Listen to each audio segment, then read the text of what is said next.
Ya, saudara, reshuffle atau perombakan kabinet selalu menjadi obrolan yang menarik tidak hanya bagi pengamat, penyuka politik nasional, tetapi juga masyarakat secara umum. Nah, beberapa faktor sudah makin menguatkan sinyal akan terjadi reshuffle. Beberapa di antaranya, pensiunnya Panglima TNI Hadi Cahyanto yang disebut-sebut bisa saja masuk dalam kabinet atau menjadi orang dalam lingkar dekat presiden. Masuknya PAN, Partai Amanat Nasional, ke partai politik koalisi pemerintahan. Dan juga memang wajar, biasanya memang Presiden Jokowi melakukan semacam setiap 2 tahun melakukan evaluasi terhadap kinerja kabinetnya. Nah, segera kita ulas dengan para narasumber Sapa Indonesia pagi ini yang hadir secara daring. Ada pengamat politik dari CSIS, Arya Fernandes. Ada analis komunikasi politik UIN Jakarta, Gun Gun Herianto, dan juga bergabung bersama kami Ketua Umum Jokowi Mania atau Joman, Immanuel Ebenezer yang biasa saya akrabnya manggilnya Bang Noel. Selamat pagi Bang Noel, Mas Gun, dan juga Uda Arya. Selamat pagi. Selamat pagi Mas Bayu. Apa kabar? Kabar baik. Kita masih ketemu lewat Zoom ya. Biasanya nih pagi-pagi begini ngopinya bareng-bareng kita di studio. Saya kangen, jujur aja suasana seperti itu. Mudah-mudahan dalam waktu dekat lagi. Amin. Kita ngobrol santai. Izinkan saya sebagai warga masyarakat pengen tahu juga dari analisa Anda semua yang saya yakin banyak behind the scene yang Anda lebih ketahui nih, Anda bertiga begitu, termasuk Bang Noel nih. Ya, saya ke Bang Arya dulu.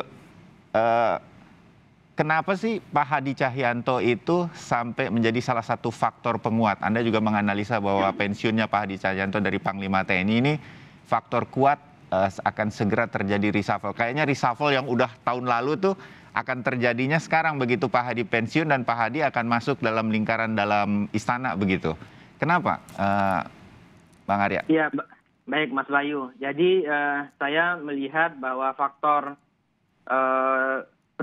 periode tahun ketiga Presiden Jokowi Ma'ruf itu menjadi titik yang penting untuk memastikan bahwa program-program strategis nasional itu berjalan dengan baik. Kemudian kepuasan publik terhadap pemerintahan juga stabil di atas angka 65%. Dan yang ketiga adalah memastikan bahwa Jokowi meninggalkan satu pencapaian yang baik di periode kedua ini. Dan untuk itu tentu Pak Jokowi dan Pak Ma'ruf Amin butuh orang-orang yang memang loyal, yang dapat dipercaya dan memang mempunyai rekam jejak yang baik dalam proses-proses pembuatan kebijakan publik. Dan selain itu saya kira faktor kedekatan personal juga menjadi indikator penting bagi Pak Jokowi untuk menentukan siapa orang yang akan membantu Presiden di kabinet. Dan Pak Hadi saya kira memenuhi kualifikasi itu. Beliau punya pengalaman panjang di militer, dekat juga dengan Pak Jokowi, salah satu orang terdekat Pak Jokowi. Dan saya kira momentum pergantian Panglima ini menjadi pintu masuk bagi Presiden untuk kembali melakukan evaluasi lagi terhadap pencapaian, kinerja, dan performa para menteri. Apalagi sudah masuk tahun ketiga dan saya kira ini waktu yang pas untuk melakukan reshuffle. Karena saya melihat terlalu berisiko dan riskan kalau Presiden melakukan reshuffle yang cukup besar di tahun keempat dan tahun kelima. Karena sudah dekat jelang masa pemilu. Jadi kebetulan waktunya memang timingnya wonderful gitu ya. Pas benar ya Pak Hadi pensiun, mungkin dia dibutuhkan. Dan kemudian emang 2 tahun biasanya akan ada evaluasi dan 2 tahun ini bayangan saya kan 2 tahun ke depan itu udah nggak bisa lagi ada reshuffle lah. Itu udah betul-betul kabinet terakhir ini akan reshuffle sampai selesai begitu, kira-kira begitu. Kalau iya, Bang Arya, Pak Hadi itu pas buat apa menurut Anda? Saya kira tentu sesuatu yang dekat dengan Presiden ya. Dan kalau kita lihat formasi di Kementerian di Kemenko, saya kira itu agak susah digeser ya. Apalagi kan ada Pak Luhut di sana, ada Pak Erlangga, ada Pak Mahfud sama Pak Muhadjir. Saya kira itu formasi yang sudah cukup pas dan memang agak susah digeser karena dia menjadi representasi dari partai dan ormas-ormas gitu ya. Nah, kemungkinan Pak Jokowi akan mencari pos yang lain di luar Menko dan mungkin juga bisa KSP ya. Karena kalau kita lihat pos ini kan memang disiapkan sebagai satu lingkaran terdekat Pak Jokowi untuk memberikan rekomendasi strategis. terhadap kebijakan-kebijakan penting dalam pemerintahan gitu. Oke, dimengerti. Walaupun nanti yang tahu persis ya tentu Pak Jokowi sendiri ya kan. Ini kita cuma tebak-tebak buah manggis, menganalisa gitu. Saya ke Mas Gun. Mas Gun, ya. Gestur politiknya Pak Jokowi ini kan sebetulnya, koreksi saya, ini sudah tahun lalu sebetulnya akan ada reshuffle, tapi tampaknya memang jadi makin menguat sekarang begitu karena timing yang pas tadi begitu. Kalau iya, ini gestur politik apa yang harus terlihat menurut Anda atau yang makin menguatkan apakah ini akan ada reshuffle atau tidak menurut Anda, Mas Gun? Dan kalau iya reshuffle gitu, apa yang ingin ditunjukkan sebetulnya? Apa yang kemudian harapan masyarakat ingin dilihat dari reshuffle kali ini, Mas Gun? Iya, saya pikir yang harus dijadikan pesan utama dari perbincangan soal reshuffle kali ini adalah soal komitmen untuk mengakselerasi kerja Kabinet Indonesia Maju di tahun krusial, karena ini kan udah memasuki paruh terakhir dari periode kedua pemerintahan Pak Jokowi. 2 tahun terakhir ini harus terlihat sesuatu ya? Iya, tadi bicara Arya, misalnya Mas Arya bicara soal legacy, bicara soal komitmen, loyalitas, bicara soal capaian. Karena apa? Satu-satunya indikator kesuksesan pemerintah tentu dari indikator-indikator yang bisa diraba oleh publik. Mas Bayu, saya tidak ingin bicara soal reshuffle itu parsial, bicara semata-mata soal siapa, tapi bicara reshuffle itu untuk apa, kan begitu ya? Iya. Dalam bacaan saya ada 4 faktor yang penting dipertimbangkan. Pertama adalah indeks kinerja, itu yang disebutkan FCR, Finding Conclusion Recommendation. Dan Pak Jokowi di sakunya saya yakin sudah ada penemuan, ada konklusi, dan ada rekomendasi dari bawah terkait dengan kinerja para menterinya. Dan itu saya pikir bisa menjadi basis objektif untuk kemudian memutuskan siapa dan mengisi pos mana begitu kalau diperlukan reshuffle kali ini. Kemudian yang kedua, jangan diabaikan juga yang disebutkan persepsi tentang kepuasan ya kinerja menteri itu dari halayak. Itu terlihat dari beragam survei-survei publik dan analisis-analisis berbasis faktual yang kemudian dirasakan langsung oleh masyarakat melalui tentu akademisi, surveyor, dan lain-lain. Kemudian yang ketiga itu adalah faktor politis. Itu yang tadi misalnya salah satunya Mas Arya sebut.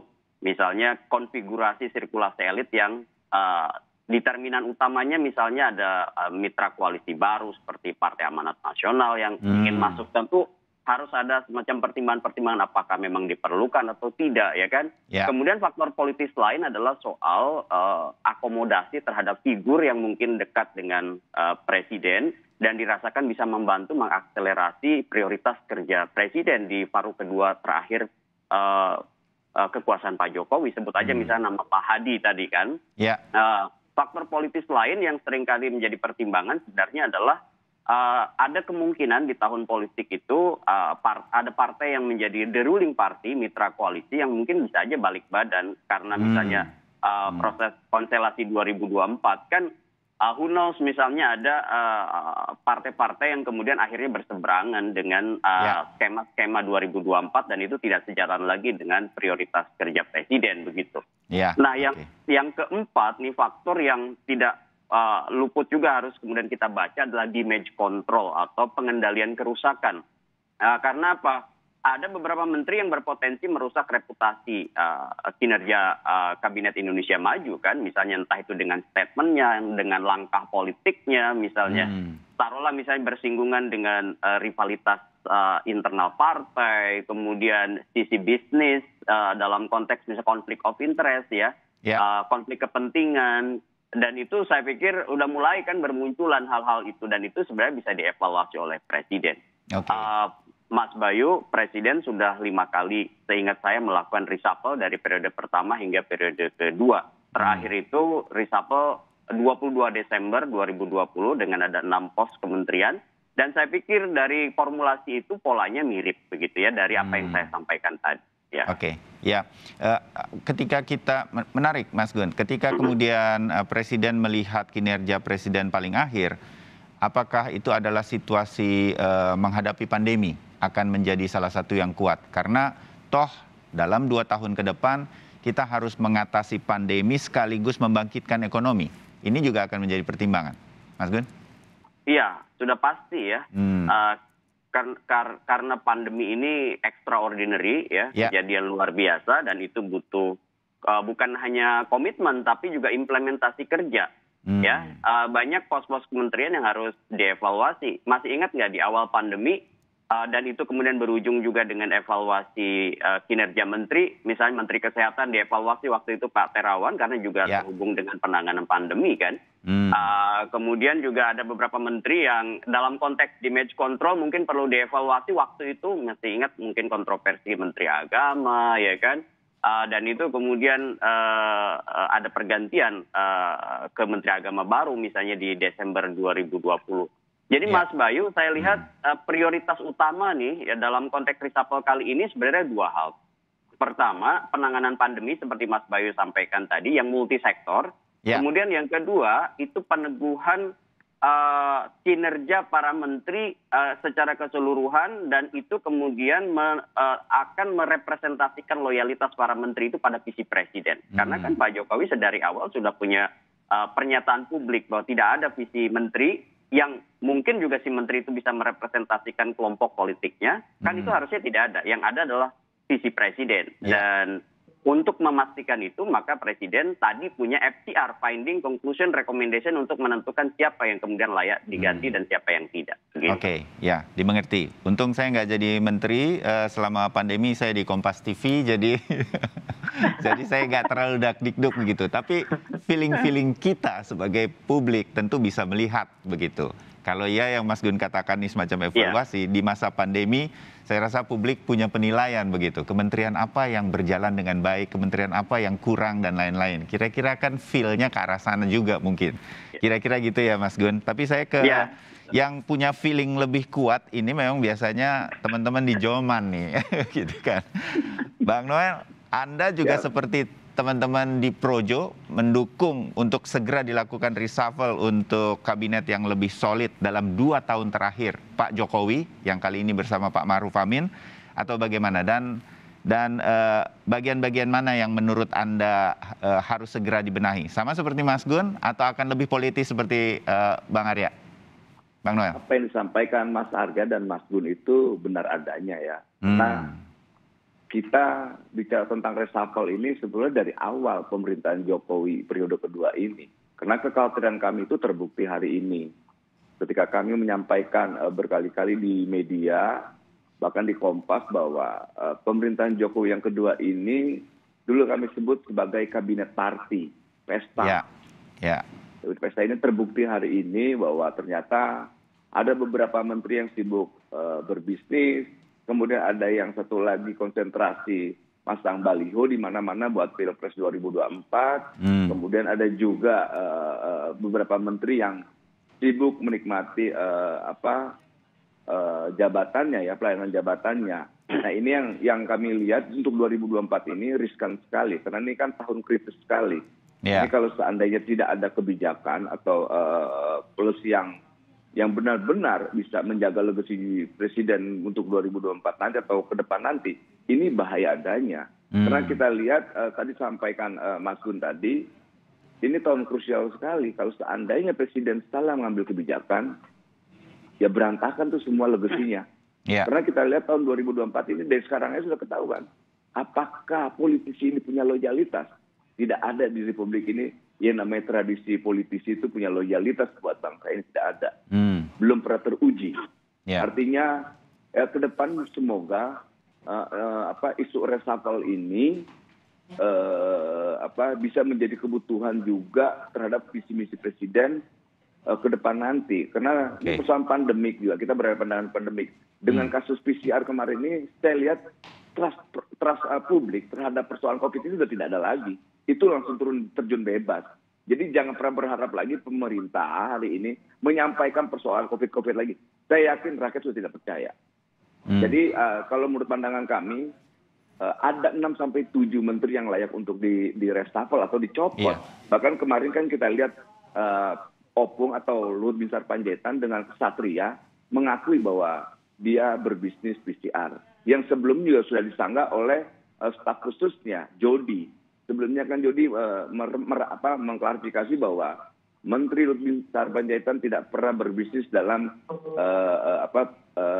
PCR ini. Ternyata besok harinya Pak Luhut menyampaikan bahwa dia terlibat. Nah, sifat kesatria ini menurut kami ini sifat yang layak untuk dicontoh.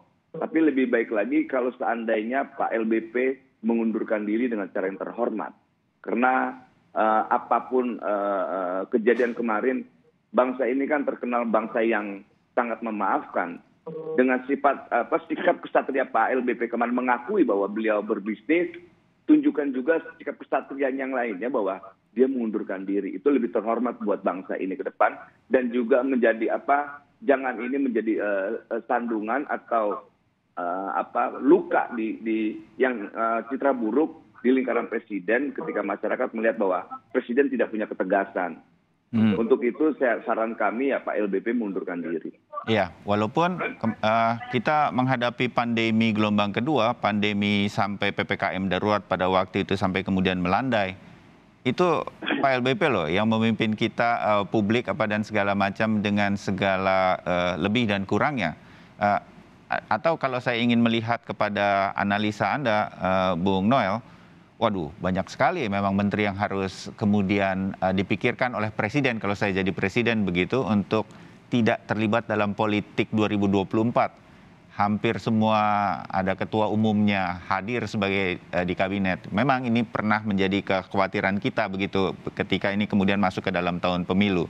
Nah, bagaimana ini semua saya ingin singkat dari Bang Arya, diatasinya seperti apa begitu? Kalau ya kita ingin semacam ini akan segera dibenahi, posturnya akan seperti apa begitu. Tapi dijawabnya usai jeda, kita akan lanjutkan bagaimana kemudian kalau reshuffle harus dilakukan, semua harapan yang tadi Anda sampaikan bertiga ini juga publik bisa tersampaikan lewat gestur politik Presiden Jokowi kalau memang reshuffle dilakukan.